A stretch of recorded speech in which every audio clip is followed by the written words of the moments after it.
And then they asked me if I want to get into a college in India, but I said I don't want to do it because I just want to pursue Korea more. So I said I'm gonna do it again. I'm gonna take another year. Before that, I took 1 month of break, and I used to just 1 month for healing from everything that had happened to me. Then I got up and I got a job. I got a part-time job as a media person at my ministry. And along those times, my mom lost her job. So my dad was still doing the best for the family, and the family was still fine. We were keeping up fine, but I was already in a very, stage where I was very depressed and everything. And my mom as well became, hit rock bottom at that time. So both of us were hitting rock bottom, and my dad was really struggling to, keep both of us fine. So yeah, our family was really struggling at that time. My grandma was our pillar at that time, I would say, because my grandma would talk to me, talk to my mom, and I was really close to her. And I would tell her I want to go to Korea, and she was like, okay, tell me about what's in Korea and everything. And I would tell her, like, look at this, these are the people, these are the dramas and everything. And she would be, oh, okay, and she would watch all of that with me. So she was really and she would always tell me, my grandma would always tell me, don't give up on Jesus. Don't give up on your faith in Jesus. Jesus will make things happen for you. Pray to Jesus. I can guarantee you Jesus will make it for you. In most stories, what happens is that after falling, when the person applies again, they make it. That's how success stories work. And that's what I thought my story is going to work like. I failed once, and then I'm going to make it, and then I'm going to tell the world that I failed and I made it. 2023 happens, I apply for GKS again, and I do it through Embassy Track this time.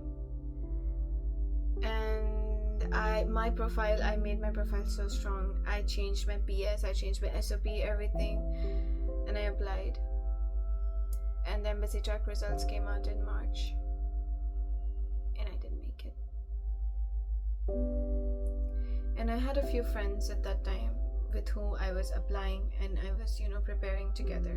So every year I found new sets of friends that I would apply with, and those friends are still very close friends of mine. We have still stuck together, and they have always been my cheer people. They always cheer me up, they always hype me, and I hope I will meet all of them in Korea one day.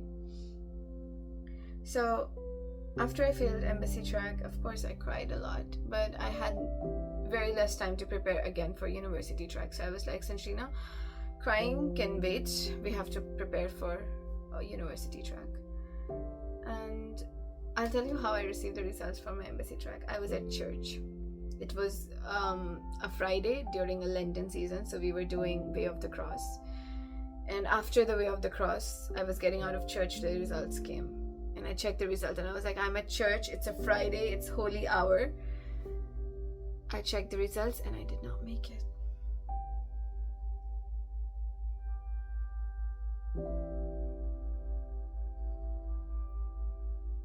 But I was not angry at God. I was upset, but not angry at God. I was just really upset. But I went home, and I shut my door, and I cried. I cried so much that day. But again, I cried for one day. Next day, preparation for University Track began. I prepared again for University Track. Now this time I did not have any more money. I spent all the money that I had saved up for my Embassy Track application. So for University Track, my parents got my back. They paid all the money for apostiling and everything, doing all of that again. And I prepared my application for University Track for the same university that I had applied last year. So this year I thought maybe I grew up a little bit so they will accept me. And I got through the document screening round again. I got an interview call again, and I was so happy. Like, wow, okay, now it's working. And then the interview results came, and for the third time, I did not make it again.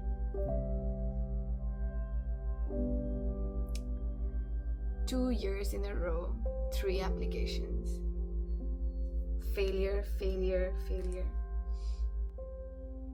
For once I thought high time I give up. नहीं होगा, जो दूसरे बोलते थे सही बोलते थे, नहीं होगा, मुझसे नहीं होगा. And then around that time I found a job. In the beginning it was going really great. They were very nice people, and they would really push me to do, you know, my job, like to do. I was working as a content producer, so they would really help me a lot to do all that content making things, script writing and direction, and you know, filming and all of those things I used to do. And thanks to that job, I also got to work with Milind Soman, who I'm a very big fan of.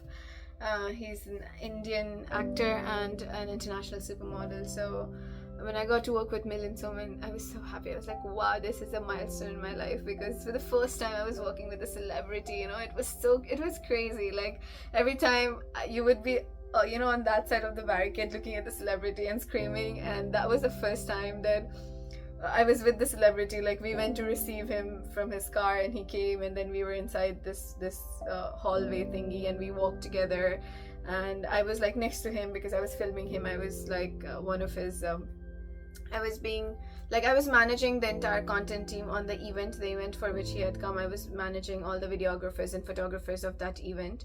So of course I had all access to everywhere that I wanted to go to. So I was with him, and you know, I was taking his videos and his pictures as well.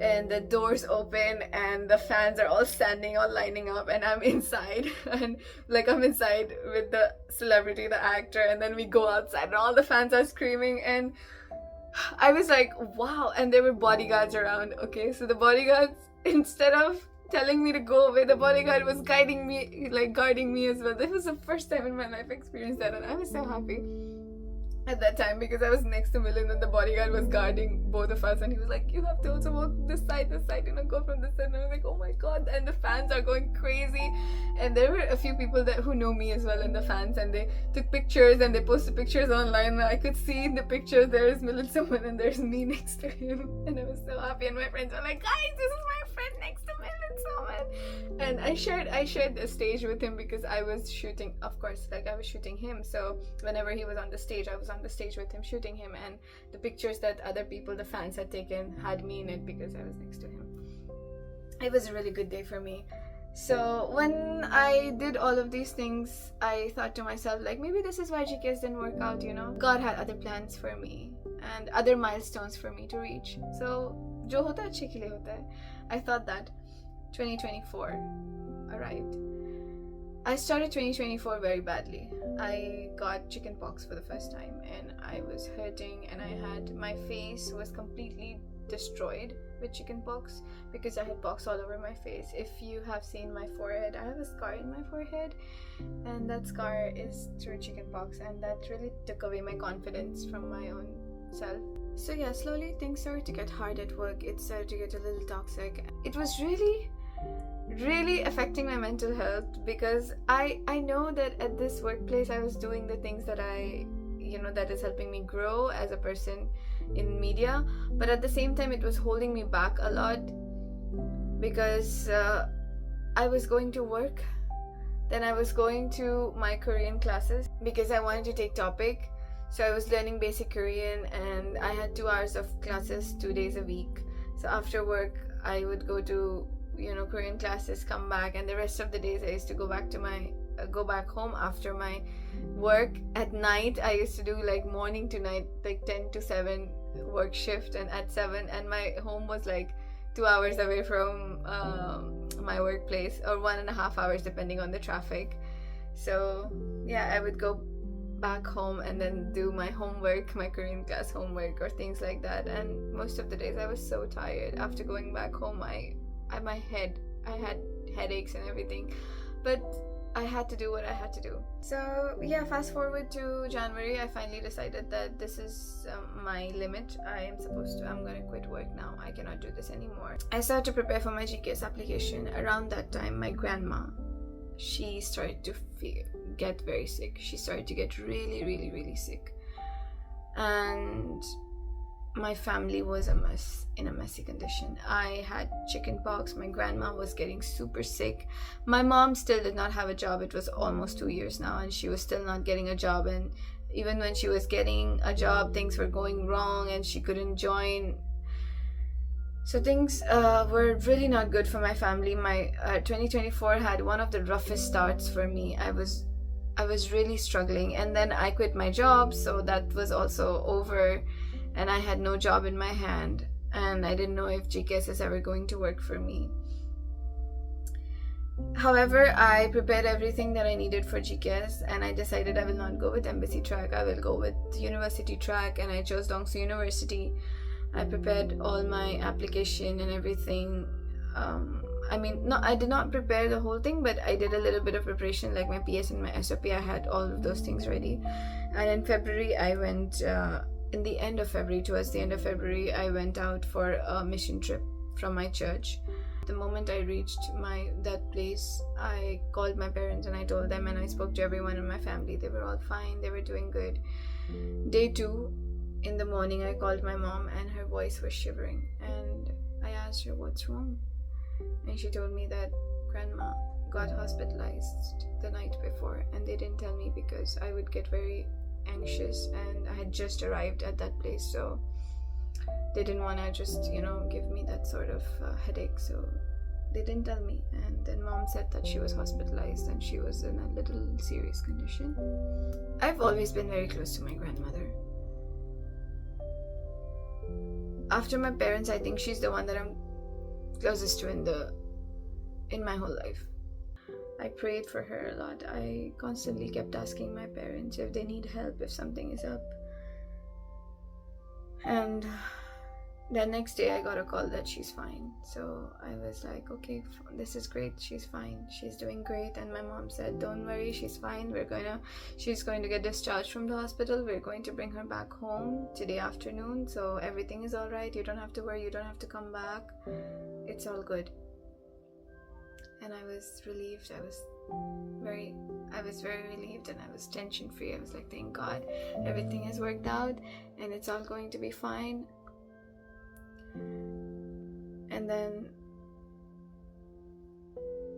in the afternoon of 3rd March 2024, I got a call from my dad. And my dad said, Sanji, can you give the phone to the priest that you're with? So I gave the phone to the priest, to our parish priest, and all the youth, we were all sitting together in the dining table. We were going to have our lunch. He gave the phone to the priest. He went out, he spoke to my dad, and he came back. And I asked him what happened, and he said nothing happened. It's just your dad was asking if you're doing all right and everything, just all those things, nothing happened. But I got really, really negative vibes. I knew something was wrong. Something was definitely wrong, and my body was shivering at that time. My body was shivering, but I was like, no, everything is fine. It's just me overthinking. It's good. Nothing is wrong. And then we were told to have our lunch fast, and we would go back to our the place that we were staying. We would go back there. So we took our lunch really fast, and we went to the car. I was sitting on the car, and I couldn't stop thinking bad things about whatever has happened at my home. I couldn't stop having bad thoughts, negative thoughts. So I called my mom, and my mom didn't pick up. My uncle picked up my phone, and he said, what happened? And I was like, tell me what happened. And he said, nothing happened, Sanji, everything is fine. And I heard my mom screaming from the background, crying from the background. And I said, tell me the truth, I can hear mom. And he said, listen, Sanjeev, I'll tell you like an adult, grandma is really sick and she's supposed to get discharged today, but she is in a very serious condition and she wants to see you, so I think it's good for you to come back home. If you can, please just come back home. We went back to the place that we were staying, and then I was sitting down, and then all the youth, they were sitting next to me, and the priest, he came up to me and he said, Sanjlina, now that we're all fine, we're all here, I think it is time for you to know that at this time, at 12 past 10, your grandma left the world. My world came crashing down at that time. And then flight was booked for me for the next day to go back home. And I took a flight alone back home. I think that was one of the hardest flights I have taken as of yet. If you hear the whole, now that you hear the whole story, my life was like this. It was going down and down and down and down and down. Like every time I thought like this is rock bottom, I would hit another rock bottom in my life. And that, my grandma passing, was the breaking point for me. I could not, I had completely given up at that time. And now I was like, God, you do whatever you want to do with my life, because I cannot take this anymore. I cannot do this anymore. I lost the person that I wanted to show my life abroad to. I lost her. And I think looking at her face, looking at her lying in the coffin was, it's a nightmare. I still, whenever I think about it, I get really anxious. We did her funeral, and GKS application was about to close in 2 weeks. And I was not in the right mind to apply for GKS, to prepare everything for GKS anymore. I was ready to give up. And that's when I opened my email ID and I got a mail from Dongsu University saying that I don't have to submit a pen drive. I can submit a QR code of all the digital contents that I've made, and the summary can be in the paper. So that reduced my cost of delivery from 8K to around 2K, 2.5K. And I had mailed them like 3 months back, I think. And I had also mailed them in 2022. They never responded to my mail in 2022. 2023, I never mailed Dongso. 2024, I had mailed them in January. After I said I don't want to do this anymore, one day later, the next day, the delivery service, DHL, through which I did the delivery of my application the last 2 years, they called me and they were like, are you not going to send your application this year? How on earth? I have no idea. They just had my number. They called me and they were like, because every year at this time you send an application and abroad, you send a parcel abroad, so we just called to ask if you're going to do it, because if you do it till the 31st, we're going to give you a discount, a 50% discount on whatever is your total cost.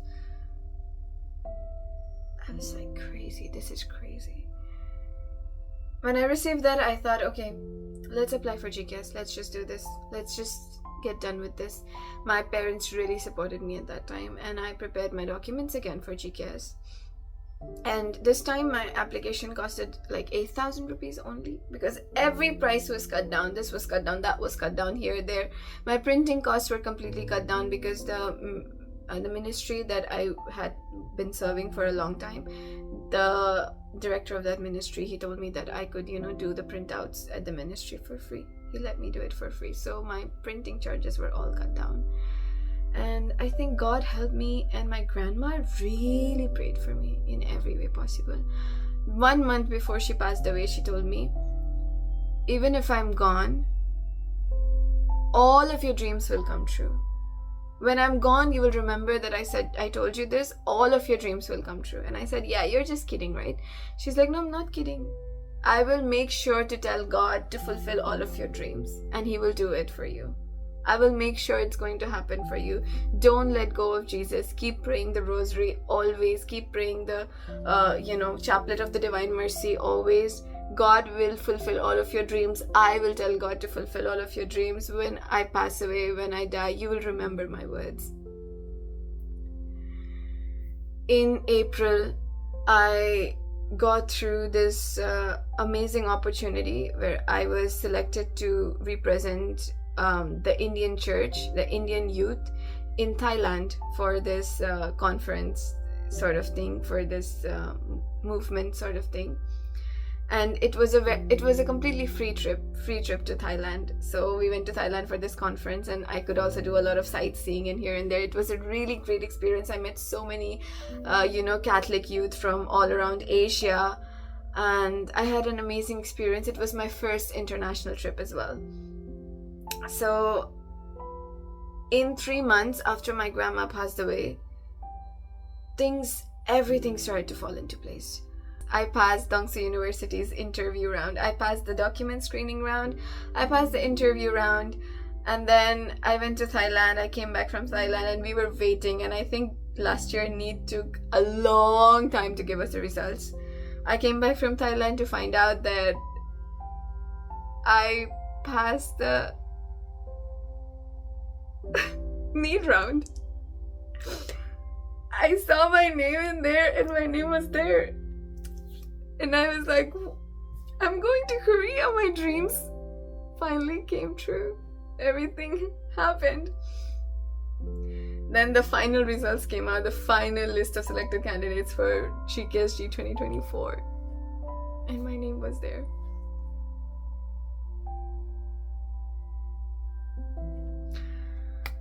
And that's how I came to Korea. Also, my mom found a job as well. So today I'm going to, like, next week, how do I say? Like, today I'm supposed to leave for Korea, and tomorrow was my mom's joining day at the new school, the new place. So she got a job, I made it to Korea, and everything was back at place. This is my entire story. This is my GKS journey from failing and hitting rock bottom to finally making it. So everyone who's watching this video, I hope this helps you if you're at a place like I was. And I hope you don't give up, because you don't know, if you give up on your dreams today, maybe tomorrow was supposed to be the day that you make it. Because I wanted to give up in 2024, but 2024 was the year that I made it. If I did not apply in 2024, I would have not been here today. So keep going. You never know when things turn around and when you do actually make it. Thank you for watching. God loves you and you're precious. It's D-Day, and after working for the whole night and sleeping for like 2 hours in the morning, I'm finally going to go submit the documents. Everything is ready and good to go. Yeah. All the best, future Sinjalina. I hope the next time you view this video after the results, you look back at it as a very, very happy and grateful memory. And I hope you can post it on YouTube saying that you made it after this hard work.